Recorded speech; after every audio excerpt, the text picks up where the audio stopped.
This episode of Eat the Rules is brought to you by You on Fire. You on Fire is the online group coaching program that I run that gives you a step-by-step way of building up your self-worth beyond your appearance.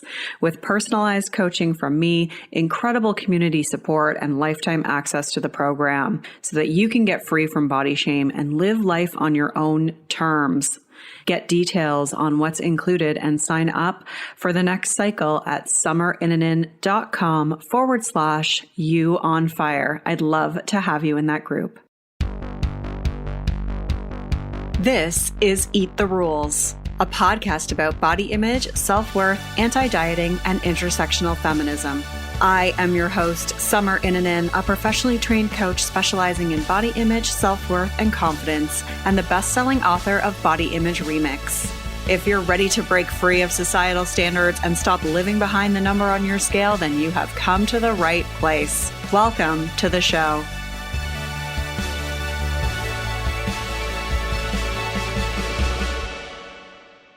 This is episode 220, and I'm joined by Caroline Dooner, author of The Fuck It Diet and her latest book, Tired as Fuck. We talk about her new book, Tired as Fuck, what prompted her to write it, how hustle culture led her to finally realize she was burned out and exhausted, how cult mentality shows up throughout many realms, including diet culture, and how it showed up through her many quests for healing. We talk about how she took 2 years of rest, what that actually looked like, and why rest is a state of mind, plus so much more. You can find all the links and resources mentioned at summerinanen.com/220. Before we begin, let me give a shout out to Goat Boy with a lot of numbers after the name. Life-changing. Summer is amazing. She brings to her podcast her intelligence, passion, compassion, and extensive knowledge of all things BOPO. Add to this her humor and personal experience with body image issues, and you are left with a podcast that has the potential to change your life. Thank you so much. And by the way, everyone who writes reviews, you're all really great writers. When I read these reviews, I'm like, wow, they're just so kind and so well written. So thank you. I really appreciate that. You can leave a review for this podcast by going to iTunes, search for Eat the Rules, click ratings and reviews, and click to leave a review. You can also help me out by hitting the subscribe button via whatever platform you use to listen to this show. And don't forget to grab the free 10-day body confidence makeover with 10 steps to take right now to feel better in your body. The last time I had Caroline on the podcast was like 7 years ago, I think. And it was when the Fuck It Diet first came out, and not as a book. It was just when I had come across Caroline's work on the internet and found her essays around the Fuck It Diet. I found her blog. And so we were both kind of like newer to doing this stuff. And it's been so cool to just see the trajectory that she's been on and the popularity of the Fuck It Diet book, and read her latest book, which I really, really loved, genuinely enjoyed reading it. It's just full of really fantastic stories. It'll make you laugh out loud. A lot of stuff about Caroline's personal life that I had no idea about, but it was so relatable to me as well. So I think you're really going to like it. And I think you're really going to enjoy this interview. So let's get started. Caroline Dooner is a humorist and storyteller. She spent years as a performer and dieted like it was her job, because it kind of was.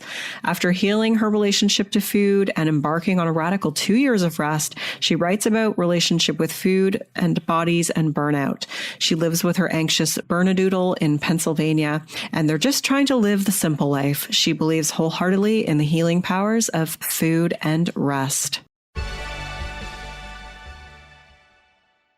Hello, welcome back to the show. Caroline, how are you? I am good. Thank you for having me back. I don't even know when the last time was. It was, I think you were honestly like episode 4 or 5 of this podcast. And then I re-aired it when I was on maternity leave 3 years ago. But yeah, we probably need a fresh conversation. Yes, we do. And you were one of the first episodes on my podcast too. And remember, we did that. This is my horrible, terrible idea. And I feel really bad about it. But I was like, I need to make Patreon content. Like, what could we do that would be fun? And we did something. Bryan Adams. Yes. I had us like sing. I don't even really remember what the hell I was thinking. Like, I don't remember if there was something else to it, like something else to the idea, but we sang like a karaoke duet over Skype for my Patreon. And I don't even know what I was thinking, but also because it was over Skype, it like wasn't synced up. So we couldn't it was a mess. We tried. I feel like that was probably a huge moneymaker for you. I don't know why people wouldn't want to throw their money at hearing me sing Summer of 69 by Bryan Adams with a duet. What was why did we even, I don't even remember. I have no idea. That was way back in the beginning of me being like, let's try everything. Let's see how to make this fun, you know? I know. I think, that probably would have been 7 plus. I started this podcast in 2014. So it was a long ass time ago. Yeah, I think it was 2015. I think it was a really, really long time ago. We were different people then. Yeah, entirely, right? Yes. So I don't know, but it's still out there somewhere, I'm sure. Yeah, no, I could find it, I'm sure, somewhere. Yeah, please don't. My iCloud. I mean, I did do a purge at one point of things where I was like, I don't need this stuff anymore, but I would love to find it actually, just to send to you if I can. Oh, Jesus. Give me nightmares. Well, we're back today because you have a brand new book called Tired as Fuck, which I read and I loved. And it was so hilarious. And it was like being inside your head. It was great. So would love to talk to you about some of the stuff in that book and your experience. First off, just what inspired you to write? What made you want to write Tired as Fuck? Well, my first book, The Fuck It Diet, it was inspired by my own journey to heal my relationship with food, which became, and, learned that had to heal my relationship with body to do that. So it was like teaching what I wish that I had known going through that process. And a couple of years after that, I went through a whole new healing phase when I found myself super burnt out. So this second book, it was actually originally supposed to be called, the book proposal that I wrote and the book deal that I got was for a book called 2 Years of Rest.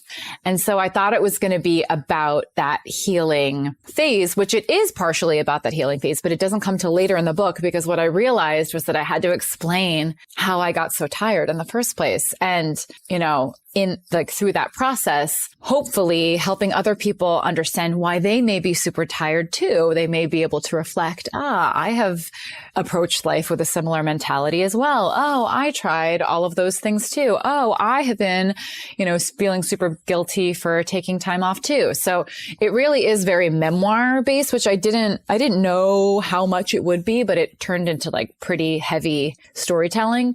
But really it's about our, the parallel for me is, and I think there's such a parallel between diet culture and the way we are taught to not trust our bodies, not trust our appetites, and be at war with ourselves, and hustle culture, which teaches us that we should constantly be pushing through, constantly be productive, feel, stressed and guilty if we're taking, time off or taking downtime or not being super efficient with our time. The other parallel, I think, is that we are taught that there's something wrong with us. When we feel super fixated on food, we're like, oh, we're a food addict. We just have to find the perfect diet and then we'll be okay. And I think there's a huge parallel to burnout where it's like, oh, I'm exhausted. I just have to find the right exercise regimen or find the right supplement or push through. There's something wrong with me. There's this belief that we are the problem, not understanding that it's all of these forces at play in our lives and in our culture and what we've taken on as children that we're probably still operating under that are actually causing this phenomenon, exhaustion. Yeah. That makes so much sense. I love those stories throughout because I felt like it was just so relatable to so many of my own stories. And I think so many people will resonate and be like, oh God, I did that, or I tried that, or I experienced that. And it does really show the issue of why you get to a point where you're just like, I have no energy, there's no time. And yet so much of the energy and time has just been invested in trying to be a different version or better version of yourself, right? Yes. That was the thing for me. It was 5 years ago now when I was like, something is wrong. Something is wrong with me. I can't can't focus. I'm looking at my schedule and I'm miserable and I'm drained. And I just like, I'm starting to feel apathy. I'm starting to feel dread. I'm really, really, really physically tired. And I'm like emotionally tired too. And it was this thing where I was like, it doesn't make sense. Like, I don't understand why I'm so tired. Like, it doesn't on paper, like I should be able to handle this. Like I don't understand. And it took me a little bit to realize that it was all of the years, I mean, at least 15, easily more years before then, from childhood through being a teenager and college, that I had been like slowly depleting like it didn't just happen overnight. It didn't just happen in 1 or 2 years. It wasn't, and it's not that I wasn't doing a lot, but it was beyond that. It was the emotional and mental toll that had really run me down over a decade. And so much of that was this feeling that I didn't identify until I was really trying to figure out what the hell was wrong. But this feeling that I was never doing enough, that I was never impressive enough, that I constantly had to figure out how to be better, constantly. And, it's important to say that like, there's nothing inherently wrong with wanting to be the best version of yourself or wanting to troubleshoot or fix something or figure things out or have goals or be productive. Like, none of those things are bad. You could argue that those things are very good, but it was the way that I was going about it. It was, first of all, it was totally unconscious, right? Like, it was a subconscious drain. And it was also me being really, really, really, really hard on myself. And that was enough to cause this almost like existential and emotional state where I was like, I'm miserable. Like, I cannot keep operating in this mode where nothing I ever do is good enough. And where when I do give myself time off, I feel guilty about it the entire time. That's inherently not rest. If I'm trying to recharge, that's like doing the opposite of what I wanted to do. I'm just stressing out even more. It's just depleting me even more. And I think that that's something that a lot of people can relate to. Like, we are impossibly hard on ourselves. And a lot of us aren't even aware of it because it's usually just like running in the background if we're not examining, the beliefs and the thoughts that are kind of running the show. And for me, there was so much that I learned in healing my relationship with food and body. It like revolutionized my life. I had all of this extra space in my brain and so much of my life got so much better. And then I got burnt out and I realized that I still had all of these other things about all of the other areas of my life, specifically personal life and career, that I was still doing a very similar thing to myself that I had been doing with diet culture and dieting and being super hard on my body. So I was like, okay, it's time for another healing phase. It's time for another radical healing phase that no one else understands and only I understand until I can take the time to explain what the hell I'm doing. Yeah, you talk about like how, we have this, a lot of us just hold this belief that like nothing we do is good enough and we're never good enough. Like, why do you think culturally we're so fixated on like trying to find like the one thing that's going to fix us or like the miracle cure? Like, this is going to be it. Because I feel like that's a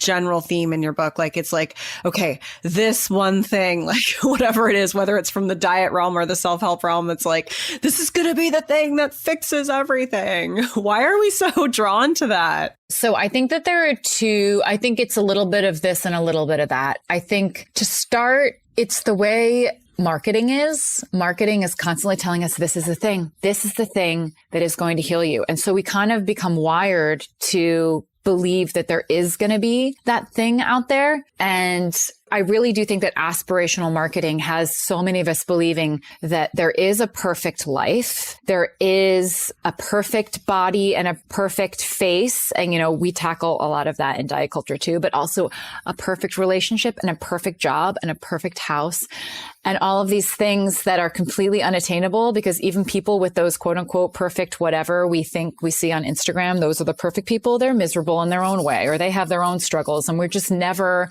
we're rarely reminded of that. More and more people are getting a little bit more authentic and sharing that kind of stuff. But sometimes our brains delete that anywhere. They're like, oh, but she's so pretty and rich. So it's okay if she has depression. Like, I still think my life would be perfect if I were her. We delete the real hard parts of life. So I think that's part of it. I think we're kind of primed with our culture to believe that there is going to be a perfect solution and a perfect life. And so we're just trying to figure out how to get that. And in the process, we become exhausted and miserable and are like, what's wrong with us? Why can't I do it? I also think at the same time, it is human nature to seek Like think about the pilgrimages for miraculous healing in days of old, or the guru. And again, like I don't want to be too black and white here, because I really do think that there are people and healers and, teachers and guru. Obviously, we both teach something. We believe in it. We believe that it helps people, and I think that it does. And I think that there are other people who I, may be skeptical of, who maybe have completely changed people's lives. So I'm not trying to say that it doesn't exist, but again, it's the mode in which we seek it and the desperation and the, for me, I was like in this mode where I was very easily taken advantage of and very gullible and very, I say in the book, I was very cult susceptible, like cult mentality susceptible, because I was just so desperate for something that was going to completely heal me.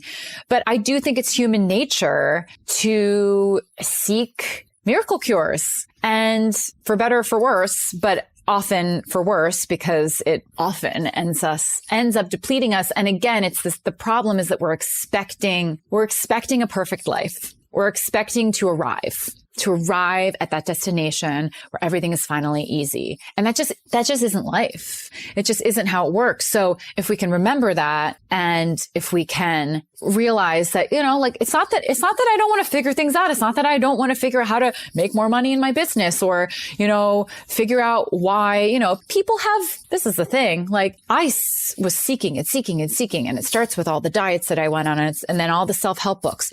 Those self-help books in some ways really helped me. Like I took things away from it. It was just that I expected something impossible, and I wasn't living in the moment ever, never. And that will deplete you. That energy, that like frantic, desperate energy that never feels like you're allowed to just be, that's going to deplete you. And it depleted me hardcore. This episode is brought to you by Riverside, the leading podcast and video recording platform. And it's the platform that I use to record this podcast. I used to use Skype. Remember them? And then I was interviewed for a podcast using Riverside, and I knew I had to make the switch. I love Riverside because it's as easy to use as Zoom, but I can record much higher quality audio and video on their platform. And what's amazing is it doesn't matter where my guest is located. It sounds like they're sitting in the room with me. After recording, I can do so many cool post-production things like download separate audio and video tracks, or use the Riverside platform to easily edit the content and create video clips. All those cool video clips that you see on social media, all with a few clicks. I'm so glad I made the switch. It's super easy to use. There's a reason why so many creators use Riverside. Check them out and all of the other features they have at riverside.fm. You can create an account and use code ETR to get $10 off your subscription. Get started today by going to riverside.fm to check it out. There's a link in the show notes, and if you use code ETR, you'll get $10 off your subscription. Yeah. It's funny because like, it's so true, right? Like, I think we just want to be void of all negative feelings, like, please give me something that's just going to put me in this state of bliss 24/7, which like, I think at our core, we all know is bullshit and doesn't actually exist. And it's like, it's not really sexy to sell self-help that doesn't suggest that, because who's going to pick up a book that's like how to feel like kind of shitty but normal, like right, or how to feel like slightly better but like your life's still going to be hard probably. Yeah, exactly. Yeah, so you're never going to be happy every day. Yeah, book title. Maybe that would work. Maybe that's the counter cultural revolution.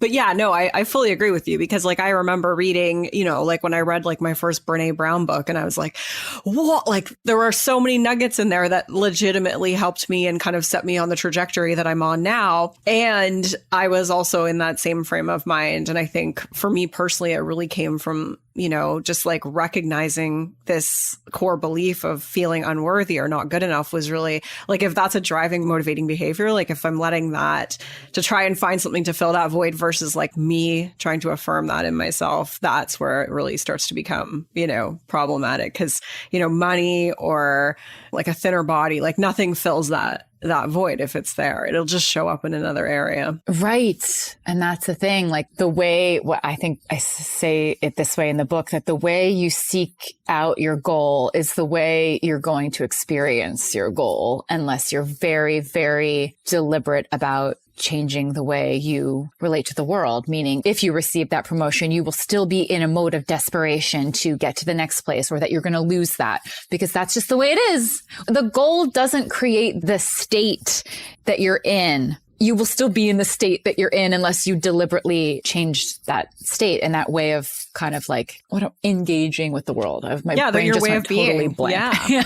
Yeah. So you mentioned, when you were talking just a couple minutes ago, you mentioned the cult mentality, which I love that you brought that up. It was something I wanted to talk to you about because you talk about that in the book. So what would you describe as the cult mentality? Like, how do you define what a cult mentality is? Yeah. So super common. And to be clear, like there are formal cults, formal destructive cults with a leader, and, you know, usually they're a malignant narcissist, and that's its own beast. But within that, there is usually a lot of what I call cult mentality.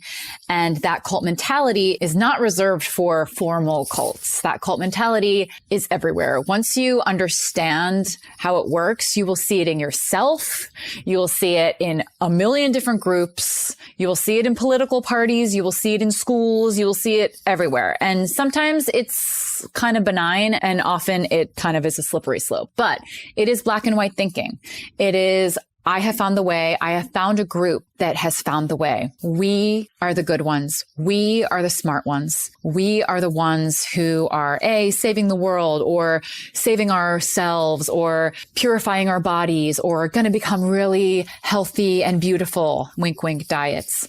We are the ones who know the way. And those people, everyone else who isn't part of us or who doesn't get it, they're bad. We're better than them. And within that, you know, there's a lot of nervousness often. If it's so then when I look at my own life, I could see, you know, I actually did that without having a formal community. So like when I would go on these different diets, I would do that. I would think, oh my God, I found it. And I would like talk to these people on message boards and like, you know, share diet tips or whatever. But it was like, we know, like we get it. We get like all of this bad food, and these other people who don't follow this diet, or who haven't read this diet book or whatever, they're so stupid and they're so unhealthy. And like, I can't believe, you know, that they won't wake up, you know, and really like I didn't need a formal cult leader, and I didn't need a formal community of actual people in my life in order to fall into that dynamic. And I would do it over and over and over and over again with so many different diets, which is, you know, if anyone's read the Fuck It Diet, you know, I compare dieting to cult mentality, or like replacing religion, you know, in our culture. But in Tired as Fuck, I go into it even more. And I talk about, you know, how I then, when I moved, even when I was like, oh, you know, there was a time when I kind of thought I was intuitive eating. I wasn't actually intuitive eating, but I was like, oh, you know, I'm moving on past diets, but now I'm going to do this with all of the self-help books that I read. I'm like, I found the way. I know, you know, I know how to live, and those people don't. And then when it's in an actual community, that's where you actually know and are around the people. That's when it can get even more tricky, because then there's this fear of kind of not being accepted. And if you don't agree, it's a lot of groupthink. It's a lot of this black and white thinking. This is good. This is bad. If you don't agree with us 100%, if you ask questions about this diet or about this methodology, you might be like someone who's going to bring down this group. So you need to be either reprimanded, or if we find that you know, can't jive with us because you're thinking independently, essentially, you might get shunned. And that's one of the things, you know, if we can look at diet culture as like an informal cult, right? A lot of these are informal, but it's this big cultural cult where like you grow up believing like, okay, eating less is good. Being thin is good. I hear my parents talk about it. I hear people on TV talk about it. Everywhere I look, every magazine I look at, it's like this indoctrination, you know, to compare it to a formal cult. And you want to be accepted, and you want to be safe, and you want to be responsible, and you want to be quote unquote saved by, you know, and again, again, because it's informal, if we're going to talk about diet culture, it doesn't matter which diet you're on, right? And then there are these like subsects then of this diet culture cult. And then there's the raw veganism and the paleo and the whatever. But when you can see how it works in a dangerous way, because when you start to question it and when you decide, well, maybe this isn't working for me. Maybe this cult that I was raised in is not actually helping me. Maybe there's a better life outside of this cult. That's when everyone's like, what are you doing? What are you talking about? Isn't that irresponsible? Isn't that dangerous? Are you okay? I'm worried about you. And that is the kind of thing. And thankfully, usually it's not like, oh, your parents and your friends are going to cut you off and, excommunicate you and shun you like would happen in a more formal cult. But you can still, it can still put strain on relationships if people don't understand you and you don't agree with them anymore. It is kind of an ideology that you buy into and then have to deliberately kind of ask yourself, okay, is this actually what I believe? Is this actually what's going to serve me long term? So when I realized that, and I became obsessed with cults and researching cults and learning about cults, because I was like, oh my God, not only is this like salacious and crazy and like horrifying, but I can see how we're all doing that in a certain way. I can see how I've done that. I can see, thankfully I never was in one, but I could see a world where under different circumstances I could have been. So it's so fascinating to me, and it's so fascinating to see, how this kind of dynamic, this in-group, out-group ideologies take hold that you have to agree with 100% or you are on the chopping block, how prevalent it is. It's everywhere. It's everywhere in our life and throughout history. And it will continue to, sadly. Yeah, absolutely. Absolutely. And you give so many examples of that in the book. And I think it's so true. Once you kind of are aware of that dynamic, you really start to see it, like you said, everywhere. It reminds me of, I remember when I was like heavily into the paleo diet, and I can't remember if this happened when I was like out of the paleo diet or when I was still in it, but I remember like one of the prominent leaders of the paleo movement one day declared that white potatoes are now paleo. And everyone was like, oh my God, you guys, we can eat white potatoes. And like, I just remember I think I was out of the paleo movement at that time, because I just remember being like, oh my God, like people are literally looking to these leaders to like say like, you have permission to eat a fucking white potato now. My husband and I still make fun of it to this day. Like when we have potatoes for dinner, my husband will just look at me and be like, Summer, did you know white potatoes are paleo now? That's amazing. Was he paleo too, or he just knows that through you? No, he knows that through me, because I told him, and like like we just thought it was so, and I don't mean to make fun of these people, because I was one of those people, and I totally would have been the same way. I was one of those people too. And the other thing that's so interesting is like looking at the fuck it diet and my followers and my readers. There are times when I'm like, people literally think that I have all the answers and they want to know what I think about the choices that they make. And that freaks me out so much. I mean, it's nice. It's flattering that you like trust me that much, but I don't know everything and I don't know what you should do. And I don't know, and I can even like, I try to look at it from the outside where I'm like, I get it. And it usually comes from a place of desperation. And if someone's helped you a little bit, it's like in Scientology. They have this thing in Scientology at the start, they do that, whatever, or also Nexium. Nexium and Scientology are very similar in this way that they have this like, the way that they wrote people in is they help them process trauma, and it actually helps them. And that's their hook. And then they're like, okay, well now, like if you keep doing this, you're going to get better and better and better and better. And then you're going to ascend to this level where you are better than every other human. And then, people get roped in. And then it's this thing where like the sunk cost fallacy, you've done it this long. Well, it has to be true. I can't be that stupid. But it starts with something that really, really helps. So if the fuck it diet has really, really helped someone, but they're still in like and I'm sure you've experienced this too, but they're still in a like, oh, but I haven't figured everything out. And it makes sense that they'd be like, okay, but like, tell me what else to do. And like, tell me what else is going on. And it makes sense. Like it's logical because especially coming from diets, right? Like just like us and like a lot of the people that we work with or our readers, they're coming from that mindset that, they're used to believing that whoever they're following is going to save them or is going to have all of the answers. And I'm like, how can I make sure that I'm like very careful to not exploit that relationship, Yes.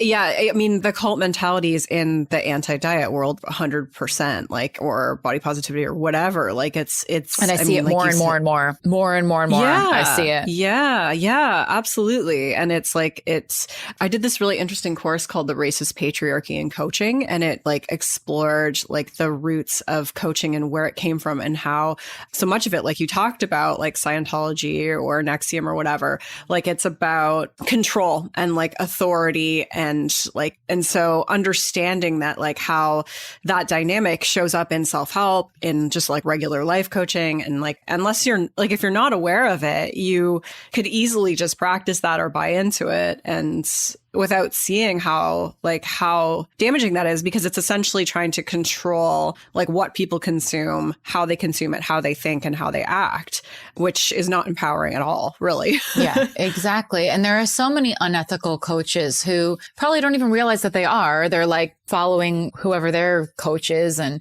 it's a shame because it can give coaches a bad name, even though there can be absolutely amazing, wonderful, genuinely empowering coaches like Summer.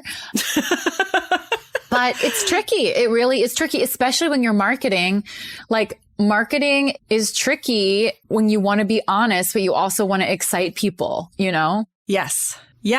It's a slippery slope. Like it is, it takes a lot of conscious effort, thankfully there's better people like marketing consultants out there who look at things through that lens to try to disrupt the, that narrative of like authority and stuff. Yeah. Like honesty. If you believe in what you're selling, if you genuinely believe in what you're selling, you're going to be way better off than if you're bullshitting and like making up, Yeah, exactly. So I want to come back to like this idea of you resting for 2 years. Cause I think obviously like, even when I heard you say that, I was like, okay, like what, she like just literally like laid in bed and like, right. So what is it? What do you mean when you say you rested for 2 years? So the reason that I chose 2 years, first of all, I was serious that I wanted to take 2 years to totally overhaul the way that I operated. And that's really what I did. I overhauled the way that I engage with life and the way that I engage with myself. But I also thought it sounded funny and dramatic. So it was true that I really was going to take 2 years to try and rest more and have a more restful and compassionate way with myself of living. But it was also like melodrama, 2 years of rest, right? So I knew that it sounded like I was just like lying down for 2 years. And I knew that I wasn't actually going to be doing that. But right before then, that was like the Marie Kondo life-changing magic of tidying up phase. And when that was like all the rage. And I still love it. I still think that there's something to it. I decluttered everything in my apartment. I decluttered my entire closet. I decluttered all of my stuff. And I was like, I feel amazing. This is so great. And I was also at that time doing a lot of mindset work and a lot of work on my beliefs, a lot of work on why I did the things I did and why I felt the way I felt. And those two things kind of coalesced and I was like, and being burnt out. So I became super burnt out during that phase. And it just became so clear to me that what I really needed to do was to totally declutter my beliefs about what I was supposed to be doing and what I was allowed to be doing and how much rest I was allowed to have. And if I was allowed to be tired and all of these things. And also all of the parts of my life that I fucking hated and didn't have energy for. And at the time, I was a freelancer. So I was still trying to be an actor in New York, but I was also running the Fuck It diet. And I'd been running it for 5 years. And in the beginning of running a business, I'm sure there's a lot of hustle that goes into it. And that is not inherently bad. I'm so glad that I did it. I'm almost positive that I wouldn't be where I am now if I hadn't done it, but it was not sustainable, especially in the state that I was in. And I didn't need to operate in that way anymore. I had a little bit of traction at the time. So I literally started asking myself, what in my life sparks joy? like Marie Kondo says, and what is depleting me? What is energetically, emotionally, mentally, physically depleting me that I can stop doing? Because obviously I still had to work. I couldn't just truly stop doing things for 2 years, but I'd made enough money to relax a little bit for a year or two if I was still going to, be working. So I made the decision to honestly take stock of what in my life actually was something that I cared about and that fed me, like that I actually had the energy for, and what was just depleting me. And again, I guess not again. I guess I haven't said this yet, but it's not that some of the things that I decided I didn't have energy for were like bad things I was never going to do again. Some of it was like, I don't have the energy to be as social as I've been for the past couple of years. Like I literally just I do not have it. I don't have it, which is why I need more downtime so I can maybe get it back, like get some energy back. But I wasn't cutting out things that I thought were inherently bad or that I never wanted to do again. They were just things that at that time I did not have the bandwidth for. And so I made a lot of changes. I moved cities. I moved from New York to Philadelphia because Philadelphia is a lot cheaper than New York and a lot smaller and a lot slower. I could afford to live a little bit of a slower life in Philadelphia. I stopped seeking out acting jobs, which was actually huge. That was like a huge weight off my shoulders because that had been a joy, but mostly a burden for my entire life. And I really, really tried. And I was like at a point where I was like, okay, this is not worth it. This is not worth it to me anymore. So that was a big declutter. I decluttered a lot of freelance jobs that I'd been doing or like parts of my business that I'd been trying that weren't really working out. I hired a virtual assistant, which was like such a duh, but like it was the thing where I was like, I can't be answering all of my emails. Like I just can't. I'm like at a point where I just can't do that anymore. And I very, very deliberately carved out a lot of downtime. And I told myself I needed to become comfortable saying no to things, to opportunities that came my way that before I would have either said yes to and I didn't have the energy or the time or the bandwidth for, or I said no to and then felt super guilty about it. So this like healing period of 2 years was because I knew I wasn't going to be able to snap my fingers and just be like at peace.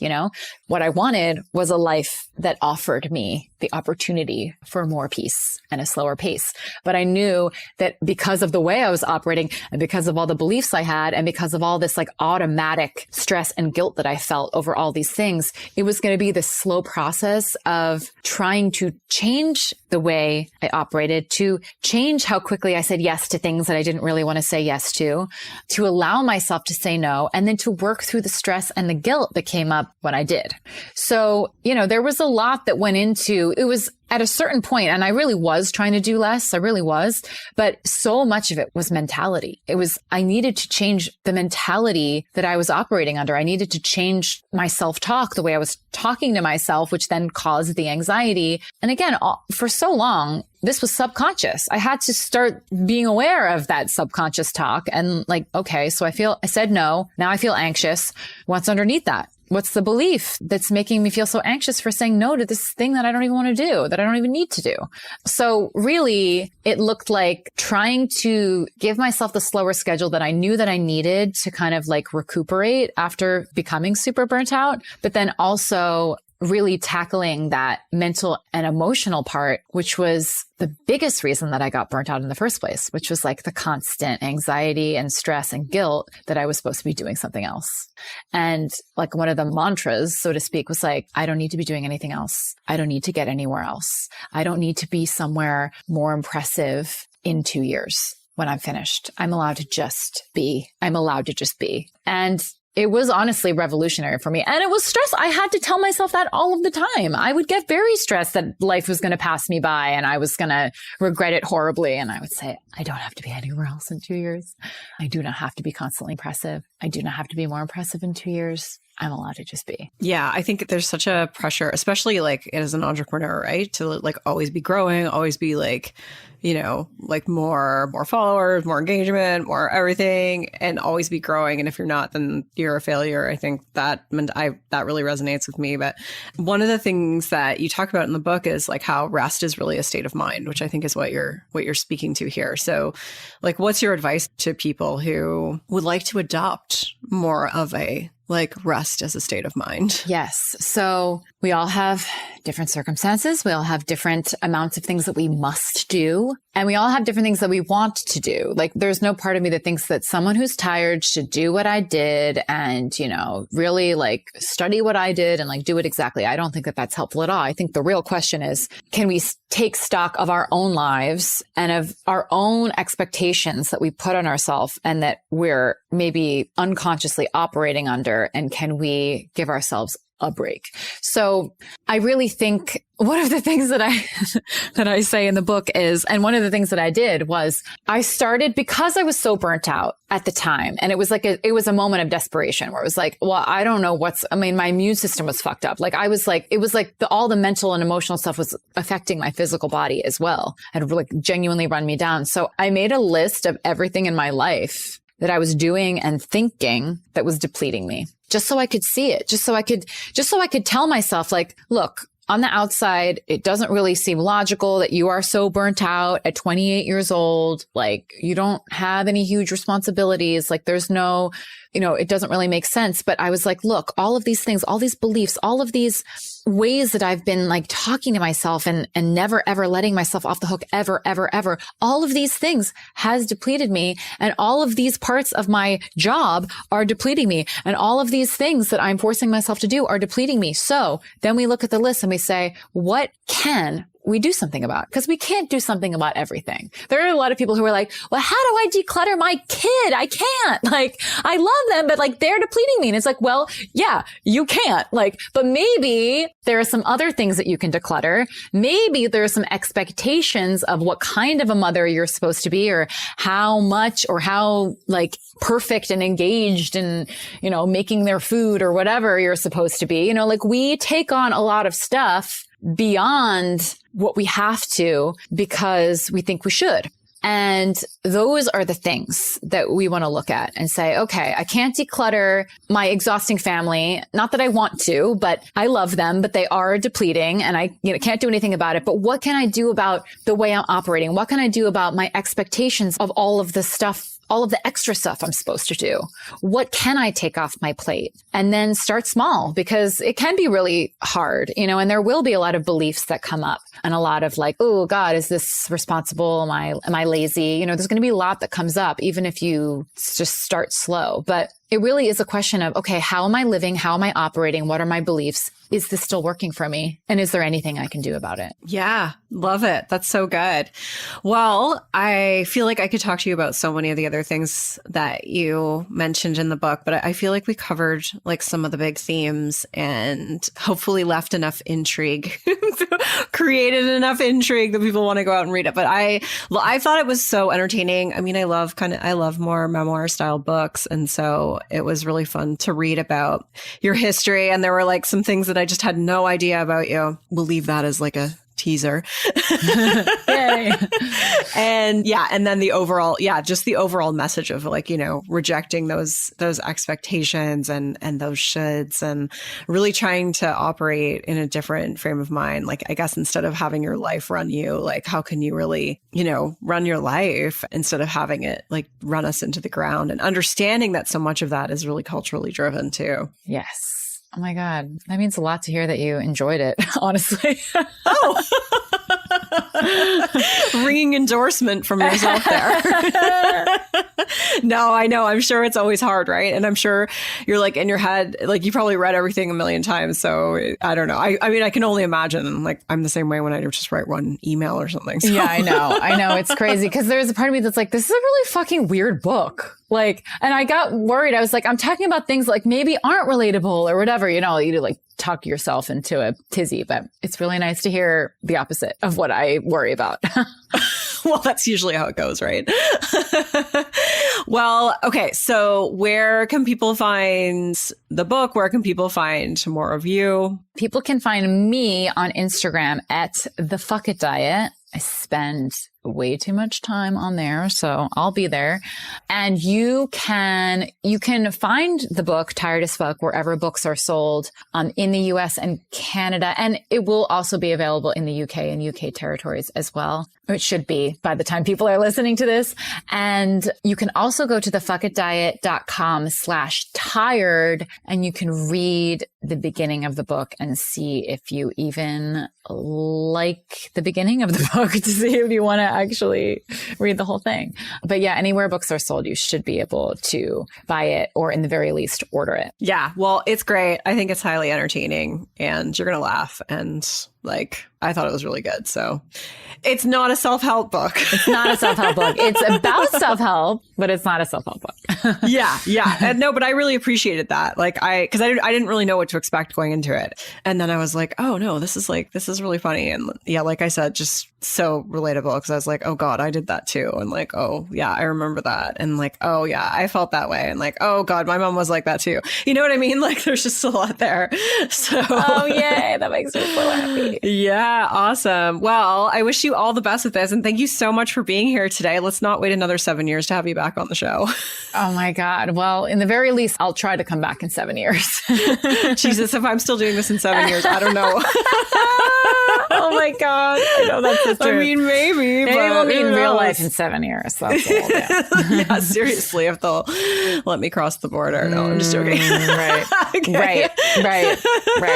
What the hell is going to happen? All right. Well, we'll leave it at that. Thank you so much for being here. Rock on. So many juicy topics in that episode. That was a really fun one to record. That was just such an easy conversation. I feel like we could have gone on and on forever. Definitely pick up the book Tired as Fuck if you're looking for an entertaining read. You're going to really enjoy it, especially it highlights all the themes that we talked about in this episode in greater detail. And you can find a link to that as well as anything else that was mentioned in this episode at summerinnanen.com/220. Thank you so much for being here today. Rock on. I'm Summer Innanen, and I want to thank you for listening today. You can follow me on Instagram and Facebook at Summer Innanen. And if you haven't yet, go to Apple Podcasts, search Eat the Rules, and subscribe, rate, and review this show. I would be so grateful. Until next time, rock on.